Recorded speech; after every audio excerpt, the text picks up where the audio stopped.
Welcome to the J3U University Podcast. I'm your host, John Jewett. And I'm your co-host, Luke Miller. Our mission is to elevate the physique coaching standard and deliver the highest level of competitors to the stage. Let's jump into today's episode.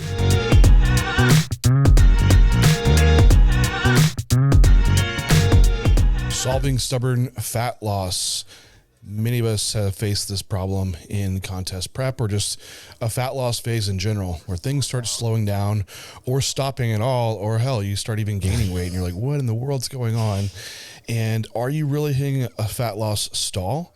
How do you know that you are, and what should you do about it? And that's what Luke and I are going to address in today's podcast.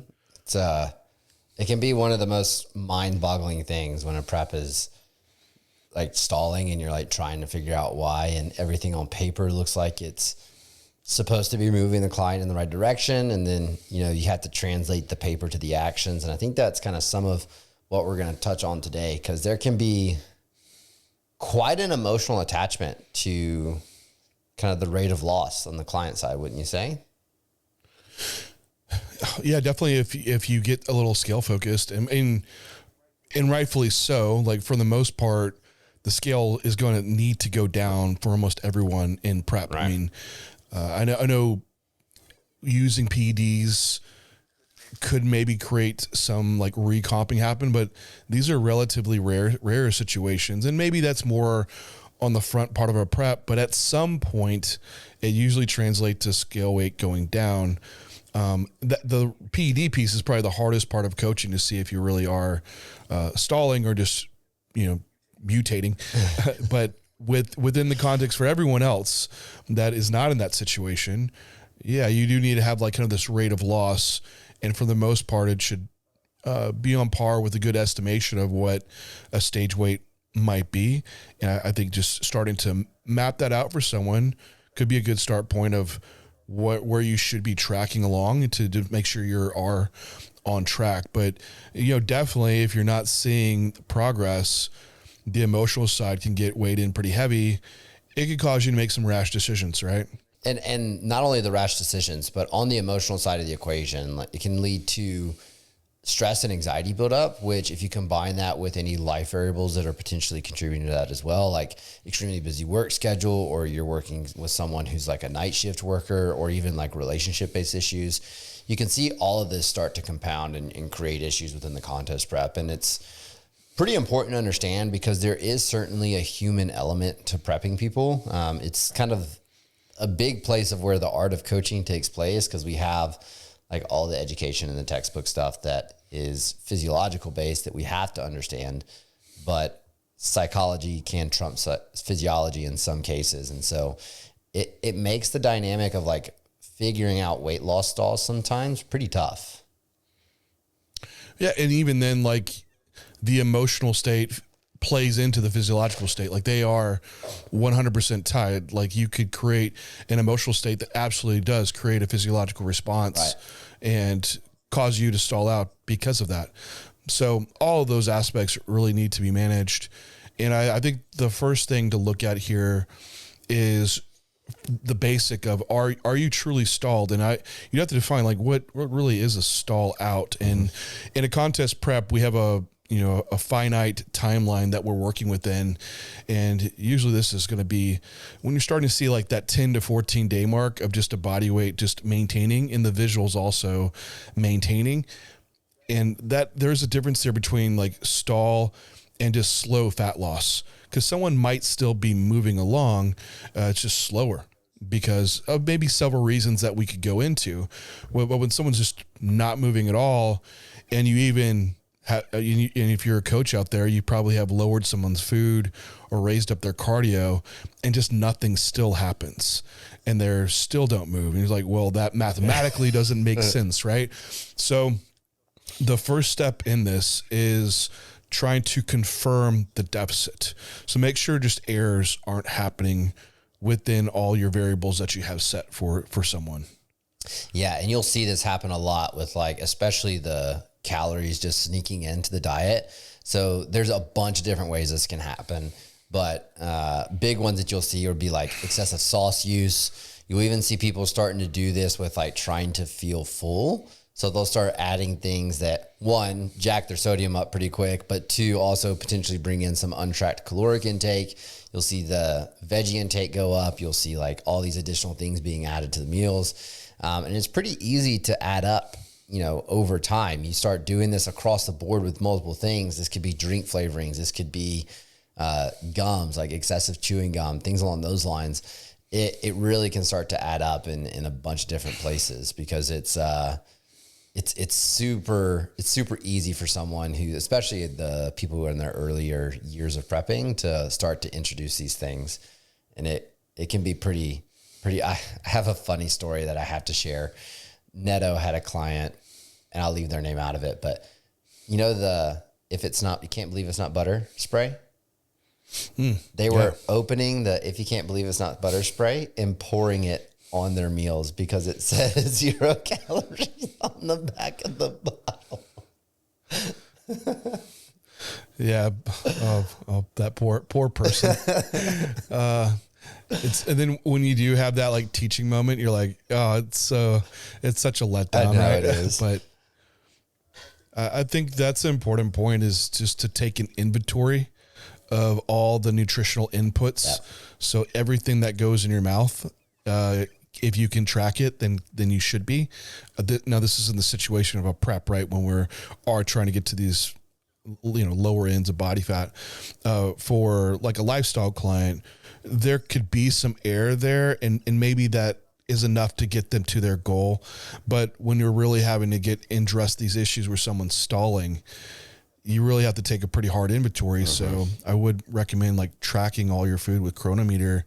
And some people are following a strict plan, but I've done this with plans of like where you give them, your set foods, and maybe you have some like general guidelines around, all right, only calorie-free sauces. It's like, well, what does that mean for someone? Like, let me see all the sauces that you are using. And maybe some of these are just low calorie, and how much are you using? And can we track these things? Other things that, you need to realize about food labels is that some things don't need to be counted as calories. One that I've come across is like amino acids. Amino acids don't count as a protein under FDA labeling, so they don't have to contribute to calorie counting either. So a lot of times you'll see in your EAAs, your BCAAs, or whatever, your glutamine, that it's 0 calorie. That doesn't mean it's a freebie calorie. So I've seen people add up to an extra 100 grams of protein, all from amino acids, which regardless, some of these amino acids vary. They're not actually 4 calories per gram. They're very close, but it could be easily another 400 calories from protein. Now, given that protein is very hard to store as body fat, and also it has a greater thermic effect of food. So, you could have a higher protein intake, but and not have it like stall you necessarily, because it's not a great fuel source, but nonetheless, it's still calories, and correcting those issues and bringing that amount down could get someone moving again. But that's just another area where it might be a calorie that's not being tracked that you wouldn't know otherwise. Same thing goes for, low calorie, non-nutritive sweeteners. Every packet of, Sweet and Low or, Splenda, they have dextrose or maltodextrin added to it. Now it's such a small amount. It's like 0.7 gram of carbohydrate. But I had a client one time putting 20 packets in oatmeal. Now, do the math on that. That's 14 grams of carbohydrate from dextrose. When someone's on maybe only 100 grams of carbs, you just made a 15% increase in your carbohydrate intake. So all these things are needing to add up, and that's when we have to get the microscope out and look over everything that could be calorie contributing. And maybe it's not a stall. It's more just an inaccuracy of the calorie deficit. I don't know if you have anything else to add around that, Luke, but otherwise shifting over to overestimations of output. Yeah, I think it's the last thing I would say is the more you can keep the stuff consistent from the beginning of prep to the end of prep is where you kind of avoid some of this stuff. Like I know people want to, deal with cravings or whatever it might be. And there's, I guess, ways to do that as long as you're tracking it. But when in doubt, like that consistency is always going to be king. I think the energy expenditure one is one that's not discussed very often because this can come from a couple of different places. But the biggest place that I see this is effort. Motivation at the beginning of prep is high. You go in for your, 10,000 steps in your maybe 20-minute cardio session or whatever. And that 20-minute cardio session is like efficient. You're like booking it. You're like on a high. You're like, we're starting prep. I'm about to get shredded, whatever. And you get like 10 weeks into prep, and that same cardiovascular activity is like much slower. There's not as much effort put into it. You've already started adapting to cardiovascular activity. So you're not getting the heart rate elevations that you were seeing. And so this is kind of like one of the places you can easily overestimate the energy expenditure that's going in is just straight from like an effort portion of the equation. Yeah. You'll have someone that's, for one, getting lighter in body weight. Also, they're getting cardiovascular adapted. So you're getting more efficient with utilizing calories for cardio. And all that can lead to just burning less calories. So let's see, at least on the cardio side, have a way we can track effort level, and not just effort, but more so heart rate, I think is a relatively good tool, because you're more somewhat tracking the adaptation and making sure you can keep heart rate up at a range. The issue around that too is going to be that at some point, to keep that heart rate up, fatigue might become a real problem. Yep. And that's when you kind of need to balance some fatigue metrics, which we'll talk about here in a bit. But, from that point of view, you need to also be checking, what modality you're doing for your cardio. What does that even look like? Because I know we've used the step mill a lot in bodybuilding, but then you see how someone does the step mill and they're like draped over it, right? And I've watched my heart rate doing the step mill, and like when I hold on, my heart rate will drop like 10 beats per minute, and compared to when I'm not. But if I was just told like, hey, step mill level 8, it's like, okay, there's gonna be a whole lot difference in calorie burn with how I implement that cardio. 100%. Same thing goes with incline treadmill walking. Like holding on and not holding on is a big difference. When you're leaning back so far that it no longer looks like an incline, you're more like now a flat walk. So those are things to think about. Like, hey, no holding on. Like, if you might need to leave notes on your clients for what that might look like. And then some way to be tracking just daily activity. Because I used to do the prep where I didn't track activity at all. No steps. And you just preserve your energy. I'd work at the hospital and have a wheelie chair. I used to get up and like walk over to get whatever paper for the printer or whatever I needed. Instead, I just kind of like push back and like roll each chair back over to the other room, side of the room where I need things. So you just get super lazy and you end up decreasing your output, whether it's just how you sit, your posture, all the way to like creating the most efficient routes for you to take to preserve that energy. So things to start thinking about, and like that's why we track steps as kind of an indirect measure of NEAT. But again, some things that you just need to standardize and make sure and be conscious of, because if you're just being like conscious of that piece, you'll start catching it more often of how you might be getting a little lazier on prep and making up that deficit through just outputting less. Yeah, 100%. There's also the component of fluid retention, which I think can be a couple different inputs. Fatigue is kind of typically the first one that comes to mind, but that kind of goes with like the energy expenditure, in my opinion, like how you see someone not only executing that energy expenditure, but like the effect that it's having, and making sure that, kind of pushing into point number 2 of checking training. Like, fatigue management is a part of prep. It doesn't mean that it's not going to be challenging, but we need to be aware of that component of the fat loss process. Yeah, with fatigue, and I know we've seen like the Minnesota starvation study. Yep. Where they take people to dieting extremes, and basically it's showing like everyone will keep losing at certain number. That it may get really slow, but even through like, adaptive processes, if you keep getting someone lower in food and higher in output, they will keep moving. So it doesn't seem like there's as much of a true stall. However, we do see it happen in practice. So I know some people like to quote that study, and those were males in the military that were in that study. However, we definitely see like some people that are just more resistant to weight loss, and with fatigue and high cortisol levels, We're not just working within this math model of calories in, calories out within a person and all the physiological processes. You've seen some wild stuff happen to where you absolutely can create a negative hormonal state that can just be so resistant to losing body fat, because we're not just talking about weight loss at this point. Like, we have an aesthetic that we're looking for of low body fat and high muscularity.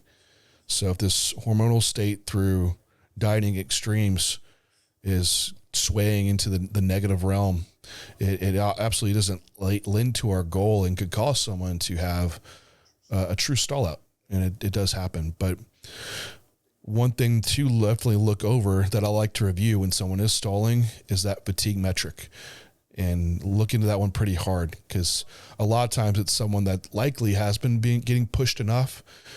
And if you have all the signs of high fatigue, like, hey, I have zero energy during the day. Maybe there's a decline in sleep. What's training performance doing? Is it on the decline?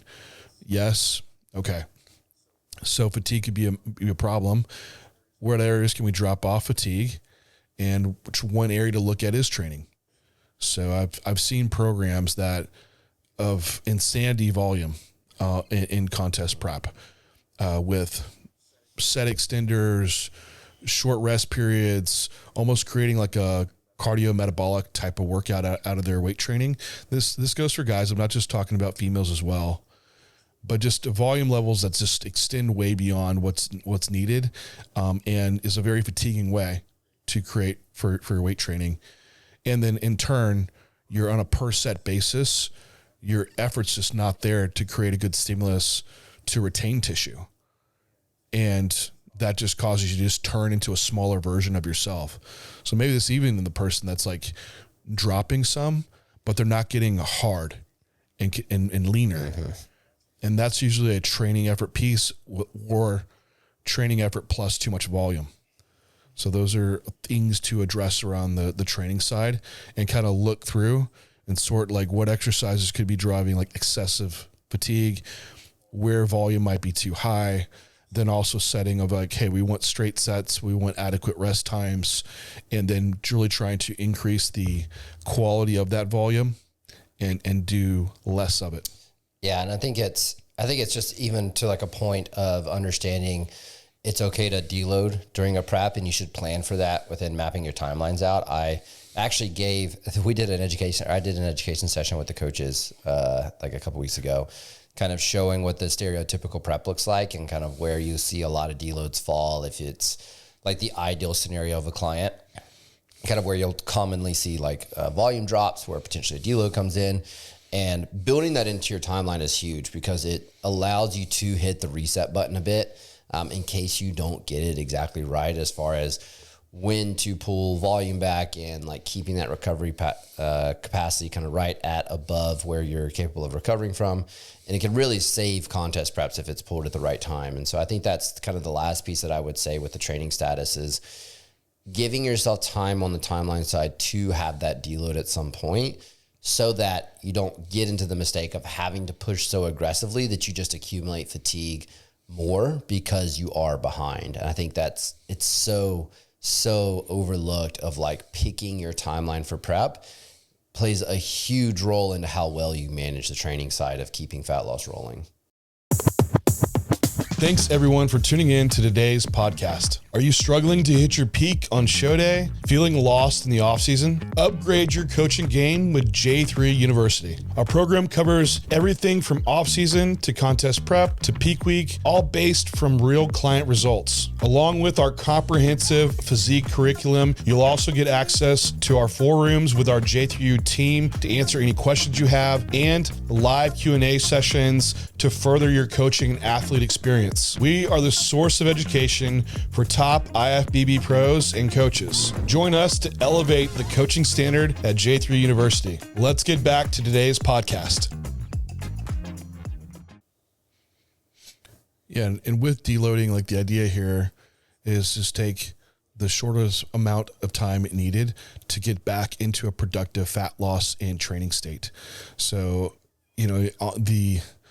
the real truth here is like likely you're not going to have like a 7-10 day deload in your contest prep, and there might be a degree of fatigue that's just going to be staying there. But we are looking for like, hey, the next 3 days we're taking off from training, low steps with maintenance food, see what that does impact wise. We keep going, and then we kind of adjust as we need around that. But it's not typical that we're running a traditional, whatever a traditional is for, usually you hear a 7-day deload is kind of the norm, right? We like everything mapped out in weeks.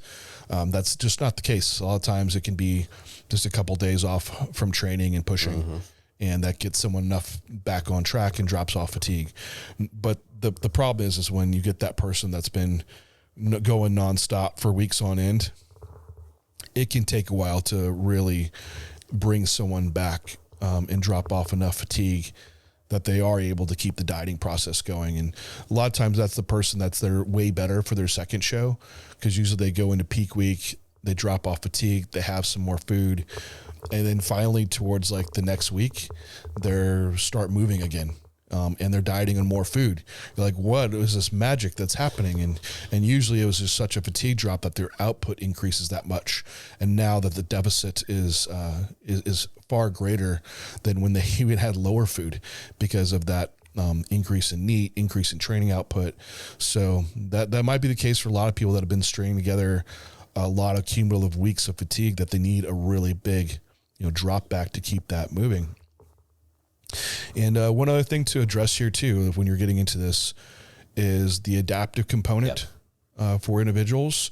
So you're going to see that there's people that are more metabolically flexible and unflexible, and we could even call these like a conservative versus more of a liberal dieter, with that conservative person being like a little food decrease goes really far. So those are your clients that likely are not seeing fat loss stalls. You lower food a little bit and they just keep moving all prep long. But then you have more of the liberal dieter where they will keep adapting as you lower food. And that's the person that likely can run into stalls pretty quickly. It's a person that usually might get up to really high food off season, but also gets really low food in contest prep. But regardless, with either person, you should be checking lab work before prep begins to make sure they're in a hormonal state that will be, positive and help them carry out the process. Nothing that needs to be addressed like thyroid hormone before. And then always try to plan labs like mid prep when you're kind of getting into that digging phase of prep to confirm if we've already made some type of thyroid implementation or maybe other hormone areas that could be addressed. And then from there, we can adjust it. Or if that's something that has not been implemented yet, maybe it very well could be time to be implemented. And I will say, like, the reality of coaching is a lot of times this stuff is going in more on the biofeedback basis of, with thyroid hormone for the, enhanced competitor, that a lot of times on the front of prep, we're just already putting thyroid in to account for the like inevitable decline in thyroid that's taking place.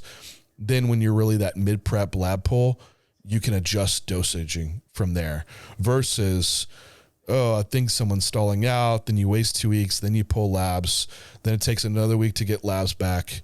Then it takes another week for this competitor to get in the right, thing that you want them to be running. And then here we go. We're 4 weeks down the road of like suboptimal thyroid and also taken away from the timeline. So the reality is you're not going to see like the, the quote unquote right approach to addressing thyroid by, we're seeing maybe a thyroid decline, pull labs and then address it. We kind of have to really stick to our timeline. And that's how it kind of works in the coaching world and in reality. Yeah. And I don't really want to, I'm going to do it anyways.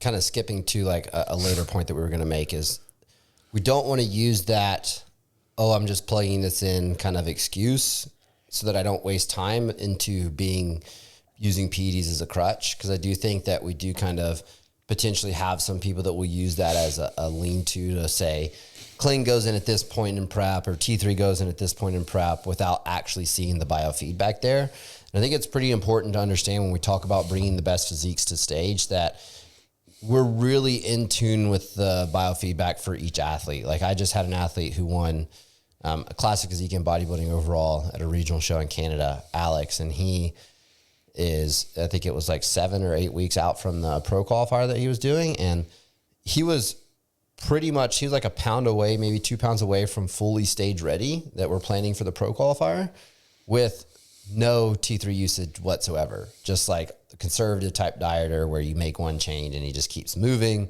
And it's like, you're not really seeing any presentation of adaptations on the hypothyroid based portion of the spectrum. And so there was no need to plug it in, and he's still moving. So I still haven't plugged it in like for the pro qualifier. It's like not everyone sees the adaptive response to the level that intervention is needed. And I think that's where being a coach and having good tracking metrics and understanding the biofeedback response that you would see for someone hypothyroid, like what are those biofeedback metrics that you need to be asking questions or looking for in your tracker in order to see that it is time to plug these in is huge, because it's like there's two sides of the aisle, right? Like we can't waste time always, because the reality of coaching is, like John pointed out, the lab work thing can take forever. It needs to be a part of the preps, but we also need to be making decisions based off accurate biofeedback the client's giving us, and not just using it as this is the time point in which XYZ goes in. I didn't even plug in Trenbolone for the regional yet. And he was like the hardest on stage. Like, it's just, you don't have to use everything on the table for every show. Like, it's just so important. Yeah. I have one client right now, very conservative diet, right? Make a couple changes. He just will move. And he's like, man, I haven't even used Tren or Clen yet.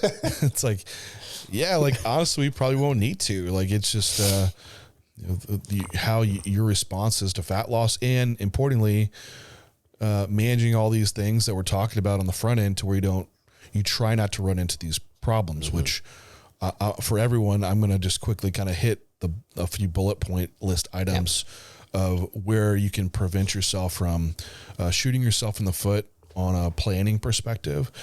For one, just dieting too aggressively increases fatigue and poor training. Right. And so that usually we see happen on the back end of prep when you're trying to catch up. The other issue is on the front end of prep, dieting too slow, which can lead someone like just mentally burn out. Maybe no visual changes are really happening. And then you go back to point number one, dieting too aggressively. So there needs to be a balance here and usually what we aim for is a little bit more aggressive out the gate dieting. It's motivating, see some quick changes, you have higher body fat and able to retain tissue really easily. And then you slow it down as someone's getting leaner. And how you run into not having to go back into aggressive dieting is you just allocated plenty of prep timeline. Luke and I keep harping on prep timelines because it is that important. It's the number one reason people do not get stage lean is they run out of time to diet. So have enough time, and that can solve a lot of your problems that you run into with someone stalling out from fatigue or over aggressive dieting and then making up the deficit by other means. Another one too is mismanaged refeeds, cheat meals used in prep. These things are highly items that you likely won't need until you're really stage lean. We've well established here that they're not going to be metabolism boosters. They absolutely will bring you a little bit out of a state to where you can keep training performance up, and that's how they should be intended. We're not on the early end of prep trying to look at how refeeds are going to be utilized to peak for a show yet, that you're not there yet.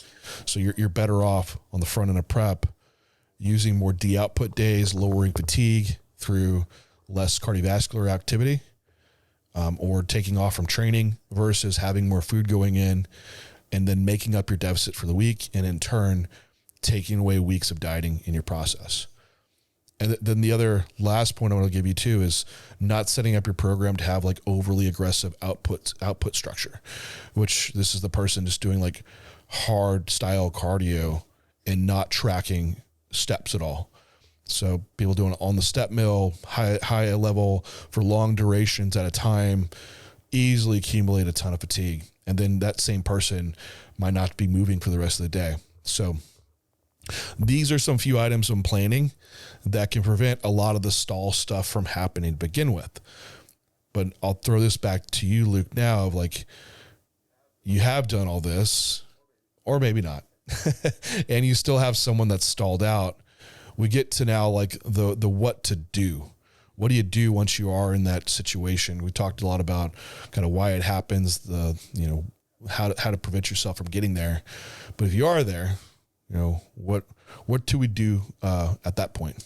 Yeah, it's kind of variable depending on the client. And I know some of my clients, like sometimes I'll respond to a check-in, like initially asking some like pointed questions. Like I'll have a bullet point list of pointed questions based off what I've read on their check-in response. And I wait for them to respond to that before I kind of go in and make a decision. It's because I'm looking at these what to do aspects of kind of like, how do I either improve their variables? Like I'm asking about how are they executing their cardio? What does their everyday process look like? Kind of what does their day-to-day schedule look like if I haven't already covered that with them? Ensuring that sleep is intact, doing all the like foundational variable stuff. And then kind of looking for anything else that could address to any of the other things we covered as a root issue in order to try and address it. Now, the one that I do think is overlooked sometimes is, especially on the female side, if you haven't been on top of potentially addressing hormone profiles, or potentially it's an early competitor who hasn't ran into hormone profile issues, this can be something you want to make sure that you check as well. And this just comes with some pre-planning on the lab work side from a prep perspective. But once you cover all of these things, we really have to start asking the questions of, does the timeline make sense? And I think that that's kind of the hardest question to ask is, as a coach, if you go through on the what to do and you check all the foundational variables, you double check that the deficit's actually the deficit, you're looking at fatigue and already manage that aspect of it, and you're still not seeing that person move, it might be the call that the best package or the best physique that gets put on stage is not within the confines of this contest prep.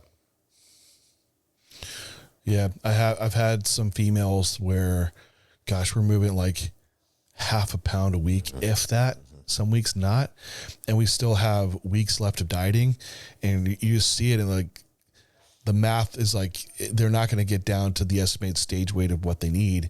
So we're looking at like, well, we could extend this out, and there's just nothing left to play. Like they're already high cardio, they're already with low food, and fatigue is also a problem. You've done everything, and it still accumulates over a few days where they kind of hit the wall. You need to pull back. And there's just nothing really much left to do. So the only thing that you do have left is more time to get them down. And when you're looking at someone that's like 7+ weeks to continue that and they still won't make it, it's like, man, maybe we should reconsider here, and that this prep needs to get pulled back some, bring up food, kind of run the longer diet break period, and then maybe go back to a fat loss phase from there. There's situations where like a lot of times, and again, it's the female side is just more detrimental on the hormonal piece, but you have a female, and say this isn't you prepping them, but they've dieted pretty hard and they got conditioned for their first show. And maybe they were able to do that a second time as well, but eventually they might come to you when things stop working and you're left in the position to diet them for this next show, and they just don't respond.